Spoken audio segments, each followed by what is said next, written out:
जी अस्सलाम वालेकुम व्यूअर्स, मैं हूं जी डॉक्टर शफीउल्लाह खान और आप देख रहे हैं अलसेफ होम्यो। दोस्तों, आज का टॉपिक इंतहाई इम्पोर्टेंट है क्योंकि ये स्टूडेंट्स के लिए भी ज़रूरी है, जो होम्योपैथिक के स्टूडेंट्स हैं, नए डॉक्टर्स के लिए भी ज़रूरी है, और वो लोग जो होम्योपैथिक से मोहब्बत रखते हैं और होम्योपैथिक का इलाज कराते हैं, उनके लिए भी ये इंतहाई ज़रूरी है। क्योंकि एंटी होम्यो जो एक ग्रुप है, बहुत अरसे से किस्म किस्म की गलतफहमियां होम्योपैथिक के बारे में पैदा कर रहे हैं, जिनमें सबसे बड़ी गलतफहमी जो है वो ये है कि वो कहते हैं कि होम्योपैथिक जस्ट प्लेसिबो है। व्यूअर्स, यहाँ मैं आपको प्लेसिबो का मतलब सादा अल्फाज में समझा दूं कि प्लेसिबो उस चीज़ को कहते हैं जिसकी कोई मेडिसिनल वैल्यू ना हो, या जिसे कहते हैं ब्लैंक।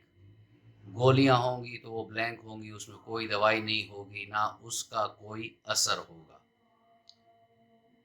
इस वीडियो में आपको मैं बता रहा हूँ कि मैं कोशिश कर रहा हूँ कि इसको मैं कम से कम टाइम में वाइंड अप कर दूँ, लेकिन टॉपिक बहुत इम्पोर्टेंट और बहुत हसास है, तो अगर वीडियो लंबी हो जाए तो उसमें स्किप ना करें, और जो पॉइंट्स मैं आपको बताऊंगा उसकी तमाम लिंक्स डिस्क्रिप्शन में होंगी। दोस्तों, लिंडी और उसके साथियों ने 1997 में ये रिपोर्ट मुरतब की, जिसके लिहाज से 200 लगभग के रिसर्च ट्रायल्स हुए, और उसमें तकरीबन 10,000 से ज़्यादा लोग एज ए वॉलंटियर, उन लोगों ने अपने आप को इन ट्रायल्स के लिए पेश किया, और उनकी जो रिपोर्ट थी उसकी जो ऑड रेशो बनती थी वो बहुत हैरत अंगेज थी। ऑड रेशो किसी भी क्लिनिकल ट्रायल में, रिसर्च में बहुत अहमियत रखती है। अगर किसी एक इंग्रेडिएंट को हम देख रहे हैं कि इसकी ऑड वैल्यू क्या बनती है, तो मिनिमम उसका होना चाहिए। अगर एक भी आ जाए तो फिर वो रिसर्चर्स ये कहते हैं कि इसमें इस मेडिसिन की मौजूदगी है। लिंडी और उसके साथियों को जो रिजल्ट होम्योपैथिक के रेमेडीज इन ट्रायल में मिले वो 2.45% था, जो कि बहुत ज़्यादा था। और यहाँ से साबित हुआ कि होम्योपैथिक प्लेसिबो नहीं है, होम्योपैथिक एक मुकम्मल सिस्टम है शिफा का, और उसकी ये तमाम दवाई अद्वियाती खसूसियात रखती है। इनमें सिर्फ ये नहीं था कि एक टाइप के मरीजों पर ये ट्रायल्स हुए, सांस की बीमारियां, दर्दों की तकलीफ, आंतों और पेट की जो तकालीफ हैं उस पर रिसर्च हुआ, वलादत के जो यानी प्रेगनेंसी और डिलीवरी के जो प्रोसेसेस हैं उस पर काम हुआ, एस्थमा पर हुआ। तो ये डिफरेंट एस्पेक्ट्स पर काम हुआ, और ऑड रेशो जो है वो 2.45 आया। दोस्तों, अब इन 200 ट्रायल्स में मैं आपको चंद केसेस या चंद ट्रायल्स इस वीडियो में बताऊंगा। दोस्तों, गिब्सन और उसके साथियों ने 1980 में रोमेटॉइड आर्थराइटिस के 46 केसेस पर ट्रायल्स किए, जो कि ऑलरेडी कन्वेंशनल मेडिसिन ले रहे थे। इन मरीजों को 23-23 के ग्रुप में तकसीम किया, और 23 को प्लेसिबो दी, और 23 को रोमेटॉइड आर्थराइटिस की अलामात के मुताबिक होम्योपैथिक दवाइयाँ दी गई। और दोस्तों, ये डबल ब्लाइंड ट्रायल था। ये डबल ब्लाइंड ट्रायल इस तरह होता है कि मरीज को भी पता नहीं होता, और कि मतलब हम प्लेसिबो ले रहे हैं कि हम दवाई ले रहे हैं, उनको कुछ पता नहीं होता। बाद में जब रिजल्ट कंपाइल होते हैं तो फिर उसमें पता चलता है कि इन पेशेंट ने दवाई ली थी और इन्होंने प्लेसिबो ली थी। तो यहाँ बहुत ज़बरदस्त किस्म के रिजल्ट आए उन 23 मरीजों की जो जिन्होंने होम्योपैथिक मेडिसिन ली थी। दोस्तों उन 23 मरीजों में 42% उन अलामात में जो रोमेटाइड आर्थराइटिस की वजह से इनको थी उनमें इंतहाई बेहतरी नज़र आई। और ये 23 जो पेशेंट थे बाद में वो बता रहे हैं कि इन्होंने फिर होम्योपैथिक से ही कंटिन्यू किया और कन्वेंशनल मेडिसिन छोड़ दी। तो यहाँ भी अगर होम्योपैथिक भी प्लासिबो होता, उधर तो दे ही रहे थे 23 मरीजों में प्लासिबो, तो फिर तो कोई रिजल्ट नहीं आना चाहिए था। अगर रिजल्ट आया है तो आप लोगों का ये कहना कि होम्योपैथिक प्लासिबो है बिल्कुल एक बेवकूफ़ सी बात है। अगली एग्जांपल डॉल्फिन और उसके साथियों ने 1987 में होम्योपैथिक कॉम्बिनेशन पर काम किया और 5 ऐसी लो पोटेंसीज होम्योपैथिक रेमेडी ली जो कि इजी बर्थ यानी आसान वलादत के लिए उनमें खसूसियात थी। और इन्होंने ये तजर्बा सूर पिग जिसे बोलते हैं और कुत्तों पर किया, डॉग्स, और इसके रिजल्ट जो थे वो भी बड़े हैरत अंगेज थे, क्योंकि वलादत का जो दौरानिया था वो 3 से 4 घंटे रहा और पेचीदगियां जो थी वो 40% तक इन दवाइयों के लेने की वजह से वो कम थी, यानी इजी बर्थ हो गया था। और यह मैं आपको बताता चलूं कि जितने भी मेडिसिन एलोपैथिक या दूसरे उसमें हैं वो ट्रायल्स इन जानवरों पर ही करते हैं। और ये सूर और ये जो कुत्ते हैं इनके वो कहते हैं कि साइंसदान कहते हैं कि उन पर जो रिजल्ट आता है सेम इंसानों पर भी उसी टाइप का रिजल्ट मुरतब होता है।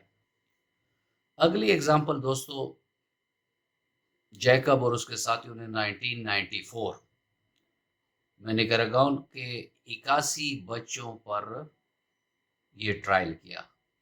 उन बच्चों को असहाल का मसला था और उनको इलेक्ट्रोलाइट्स की ये ड्रिप व्रिप चढ़ी हुई थी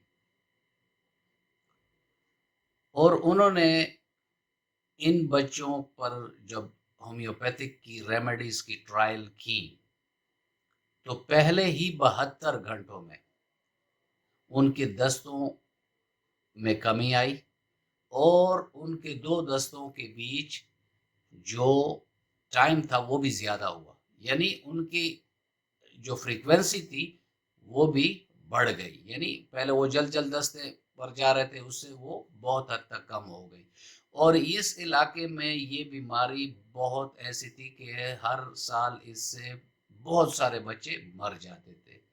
दोस्तों ये एग्जाम्पल और इससे पहली एग्जाम्पल जो मैंने आपको बताई है, इसके साथ आप जहन में एक बात याद रखें कि प्लेसिबो का जो इफेक्ट होता है इनका मतलब होता है कि ये साइकोलॉजिकल इफेक्ट होता है। यानी पेशेंट अगर कोई प्लेसिबो यानी होम्योपैथिक से ठीक हो रहा है तो ये उनका साइकोलॉजिकल इफेक्ट है कि डॉक्टर ने उन्हें बताया कि ये गोली ये काम करती है तो उनके जहन में आ गया और इसी वजह से वो ठीक हुए। यानी साइकोलॉजिकली पॉइंट इसको आप नोट करें कि वो साइकोलॉजिकल की बात कर रहे हैं। तो यहाँ मैं अपने व्यूअर से ये पूछना चाहता हूँ कि सूर, कुत्ता और 6 माह से लेकर 5 साल तक के बच्चों में कौन से साइकोलॉजिकल इफेक्ट आ गए कि उनमें ये होम्योपैथिक दवाई की तासीर आ गई है, क्योंकि बच्चे को नहीं पता कि वो क्या खा रहा है। सूर कुत्ते को नहीं पता चल रहा कि उन्होंने क्या खाया और अभी डिलीवरी उन्होंने आसान करनी है। तो यहाँ भी उनका ये मफरूज़ा बिल्कुल गलत साबित हुआ कि होम्योपैथिक प्लासिबो है। इसके बाद दूसरी एग्जांपल जो मैं आपको बताना चाह रहा हूँ वो रेले और इसके साथियों ने 1994 में 28 अस्थमा के पेशेंट पर ये क्लिनिकल ट्रायल किए और 28 को उन्होंने 2 ग्रुप में तकसीम किया, एक को प्लासिबो दी और दूसरे ग्रुप को अस्थमा के अलामात के मुताबिक होम्योपैथिक रेमेडी दी। और ये रिसर्च 8 हफ्ते तक चली, लेकिन पहले ही हफ्ते में उन मरीजों ने जिन्होंने होम्योपैथिक की अलामात के मुताबिक दवाइयाँ ली थी उनके सांस के अफ़आल में बहुत बेहतरी आई और उनके ब्रोंकियल रीएक्टिविटी टेस्ट भी बहुत बेहतरीन आए। तो यहाँ भी ये जाहिर होता है कि प्लेसिबो में पेशेंट को कोई भी रिलीफ नहीं मिला अस्थमा के علامات میں اور ہومیوپیتھک میں ان کو مل گیا. تو یہاں بھی یہ ظاہر ہو گیا ہے کہ ہومیوپیتھک میڈیسن میں ادویاتی تاثیر ہے تو پیشنٹ کو رزلٹ مل رہا ہے. اگر وہ بھی پلاسیبو ہوتا تو جیسے پلاسیبو میں رزلٹ نہیں آیا تو ہومیوپیتھک ریمیڈیز کے ساتھ بھی رزلٹ نہیں ہونا چاہیے. اس طرح بہت سے ریسرچ دوستوں ہوئے. اب میں 200 کے لگ بھگ ریسرچ تو آپ کو ویڈیو میں نہیں بتا سکتا، لیکن ایٹ لیسٹ جو میں نے چند ایگزامپل کے تھرو بتائیں. اس میں ایک اور بھی ہوا تھا راسٹاکس کا، کہ پین مینجمنٹ میں راسٹاکس کا اتنا ہی رزلٹ ہے جتنا گابا بینٹین کا ہے. اور یہ اٹلی کے نیچر کے جریدے میں یہ جو ریسرچ پیپر ہے ادھر یہ شائع بھی ہوا ہے.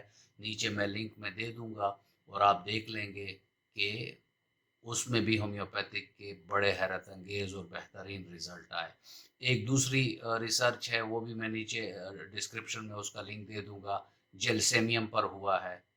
اور اس کا مقابلہ بھی ڈائزاپام جیسے بڑے اسٹرانگ ٹرانکولائزر سے تھا، لیکن وہاں بھی ہومیوپیتھک کے سگنیفیکنٹ رزلٹ ہے. اور 24 سالہ میرا ایک کلینکل ایکسپیرینس ہے، اور ہزاروں ایسے کیسز جو ایلوپیتھک سے یا کسی اور طریقہ علاج سے مایوس ہو کر ہم لوگوں کے پاس آئے اور ٹھیک ہوئے. اور یہ میں ایک نہیں ہوں، ہمارے برے صغیر میں، پھر امریکہ میں، برٹن میں، جرمنی میں، اٹلی میں، کون سے ملک میں گنواؤں آپ کو، کیونکہ WHO کے مطابق دنیا کا دوسرا